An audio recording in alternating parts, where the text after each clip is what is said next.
Now we are interested in the next part. Actually ये जो आपका सर्कुलेशन का टॉपिक हमने स्टार्ट किया था, इसमें ये आपका लास्ट टॉपिक है, that is the lymphatic system of your body. So जब आप आपकी लिम्फेटिक सिस्टम के बारे में बात कर रहे हैं, तो actually this lymphatic system is consisting of 4 important components. 4 components में हम इसको डिवाइड कर देंगे. उसमें जो पहला कंपोनेंट है आपका, that is called lymph. The second component is called lymphatic capillaries. उसके बाद वाला जो नेक्स्ट कंपोनेंट है आपका, that is lymphatic vessels, and the last component is called lymph nodes. So आपकी जो lymphatic system है 4 पार्ट से बनी हुई है. सबसे पहला कंपोनेंट है lymph, दूसरा कंपोनेंट है lymphatic capillaries, बाद में आते हैं आपके lymphatic vessels और फाइनली आएंगे आपके lymph nodes. So when you talk about this first component lymph, one by one हम स्टडी करेंगे. Actually this lymph looks like a clear water. एक क्लियर वाटर की तरह दिखता है. And actually this lymph is nothing but the colorless liquid connective tissue. वापस ये connective tissue का ही टाइप है जो लिक्विड फॉर्म में है, लेकिन ये कलरलेस होता है. दूसरे वर्ड्स में हम ऐसा बोल सकते हैं, इफ आई टेक आउट, हमने ब्लड लिया, हमने ब्लड में से हम आरबीसीज को निकाल देंगे, उसके बाद इसमें से हम कुछ प्लाज्मा प्रोटीन्स को निकाल देंगे, and finally we can remove the platelets. So blood minus RBCs, some plasma proteins and platelets, this is nothing but your lymph. मतलब ब्लड में से जब RBCs, प्लाज्मा प्रोटीन्स और प्लेटलेट्स को हम रिमूव कर देंगे, जो नीचे पोर्शन बचेगा उसको हम lymph बोल सकते हैं. And this lymph can transport or carry CO2 and metabolic waste. lymph के अंदर जनरली आपको ये 2 कंपोनेंट्स मिलेंगे, कार्बन डाइऑक्साइड होता है as well as it will have the metabolic waste. तो यहां पे आपको सिर्फ ये 3 इंपॉर्टेंट पॉइंट याद रखने हैं. सबसे पहला पॉइंट मैंने बताया, lymph looks like a clear water. It is a colorless liquid connective tissue, or in other words it is blood minus RBCs, some plasma proteins and platelets, and finally your lymph will carry the CO2 and metabolic waste. Now the second component is lymphatic capillaries. जैसे आपने कहा कि sir blood को carry करने के लिए होते हैं ब्लड वेसल्स, वैसे lymph को ट्रांसपोर्ट करने के लिए there are some thin walled and narrow vessels which are called as lymphatic capillaries. Now what is the basic difference between blood capillaries and lymphatic capillaries? तो सबसे पहला पॉइंट ये याद रखना है, these lymphatic capillaries are blind at one end. मतलब एक and उसका क्लोज होता है, आपके कैपिलरीज के दोनों एंड ओपन होते हैं ब्लड कैपिलरीज के, लेकिन लिम्फेटिक कैपिलरी एक एंड पे ब्लाइंड होता है. दूसरी चीज, these are wider than blood capillaries. आपके ब्लड कैपिलरीज के कंपैरिजन में लिम्फेटिक कैपिलरीज जो होते हैं वो थोड़े से डायमीटर में बड़े होते हैं या वाइड होते हैं, इंटरवोवन एक दूसरे के साथ. मतलब ब्लड कैपिलरी और लिम्फेटिक कैपिलरी एक दूसरे में इंटरवोवन है, अड़क चुके हैं एक दूसरे के अंदर. लेकिन ये 2 डिफरेंस आपको याद रखना है. Lymphatic capillaries are wider than blood capillaries and they are blind at one end, but similar to blood capillaries they are internally lined by single layer of squamous epithelium.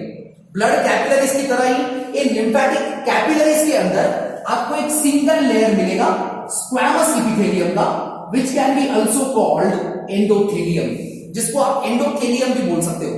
तो ये सिंपल सा part है आपका regarding the concept of, you can say, lymphatic capillaries. Now what is going to happen here? All these lymphatic capillaries will join with each other. आपके body में जो lymphatic capillaries है वो एक दूसरे के साथ ज्वाइन करेंगे and they will form a larger vessel. Now these are called lymphatic vessels. अभी lymphatic vessel की स्पेशलिटी क्या है? तो इनके वॉल्स भी थिन होते हैं, but they have valves to prevent the backflow. lymph का जो रिवर्स फ्लो होता है उसको अवॉइड करने के लिए आपको lymphatic vessels के अंदर valves मिलेंगे. सिंपल, मतलब ये फ्लैप की तरह स्ट्रक्चर होते हैं जो बैकफ्लो को प्रिवेंट करने का काम करते हैं. अभी ये जो lymphatic vessels है आपके बॉडी में, हम बोल सकते हैं कि ये 2 टाइप के हैं. इसमें पहला जो होता है उसको हम बोलेंगे लेफ्ट लिम्फेटिक वेसल, और दूसरा जो होगा उसको हम बोलेंगे राइट लिम्फेटिक वेसल. ये जो आपका लेफ्ट लिम्फेटिक वेसल है, this can be also called thoracic duct. 2 major parts में मैंने डिवाइड किया है लिम्फेटिक वेसल्स को. एक होता है लेफ्ट लिम्फेटिक वेसल, या फिर उसको हमने कहा थोरैसिक डक्ट, और दूसरा होता है राइट लिम्फेटिक वेसल.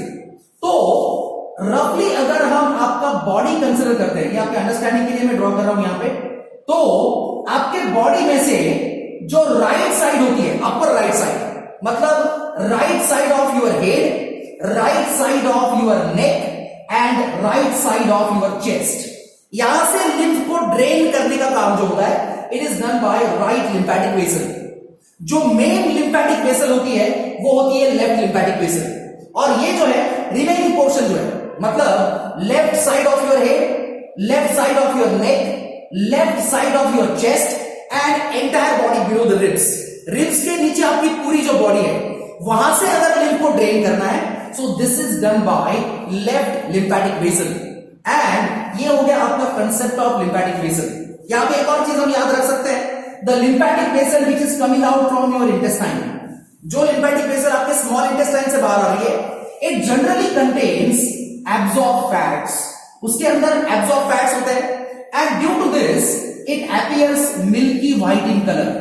वो जो वेसल होगी लिम्फेटिक, उसका कलर जो होता है वो मिल्की व्हाइट दिखता है, and it is very popularly called as lacteal. लैक्टा का मतलब मैंने बताया था मिल्क होता है, तो ये जो एब्सॉर्ब फैट्स है उसके अंदर, इसकी वजह से उसका कलर मिल्की व्हाइट दिख रहा है, और इसीलिए हम उसको बोल रहे हैं लैक्टियल।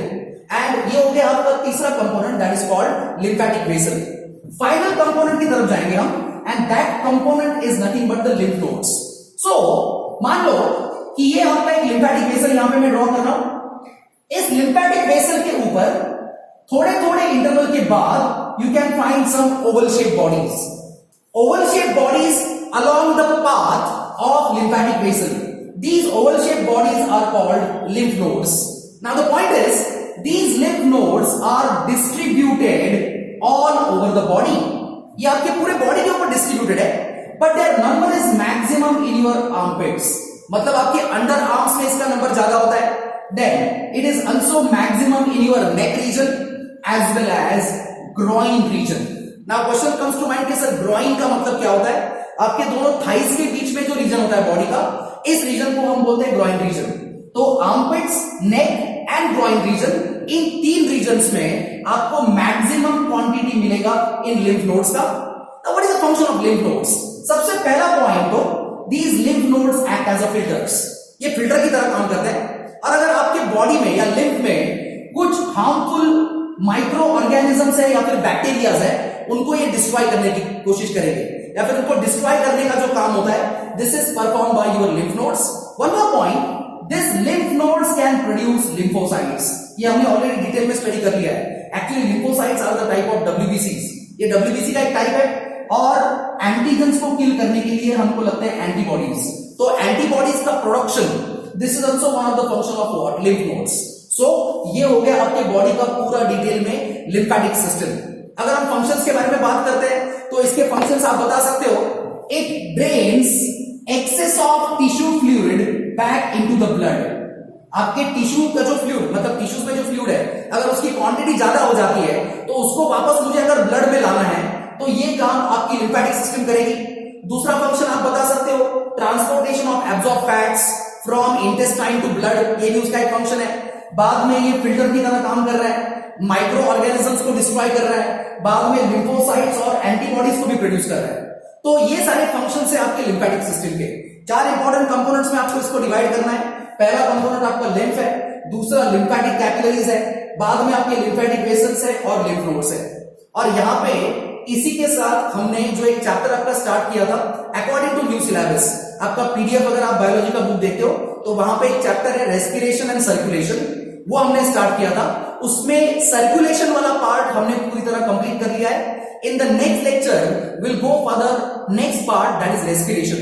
रिमेंबर वेल, ये दोनों पार्ट एक ही चैप्टर में आते हैं, respiration and circulation. Actually respiration पुराने सिलेबस में 11th में इंक्लूड था, लेकिन अकॉर्डिंग टू न्यू सिलेबस उन्होंने अभी रेस्पिरेशन को, मतलब आपके बॉडी के रेस्पिरेटरी सिस्टम को और सर्कुलेटरी सिस्टम को कंबाइन करके ये चैप्टर बनाया है, रेस्पिरेशन एंड सर्कुलेशन। सो उसमें से हमने सर्कुलेशन वाला पार्ट कंप्लीट कर दिया है। अगले जो लेक्चर्स होंगे हमारे, वहां पे हम कवर करने की कोशिश करेंगे regarding the part of respiration. Thank you very much.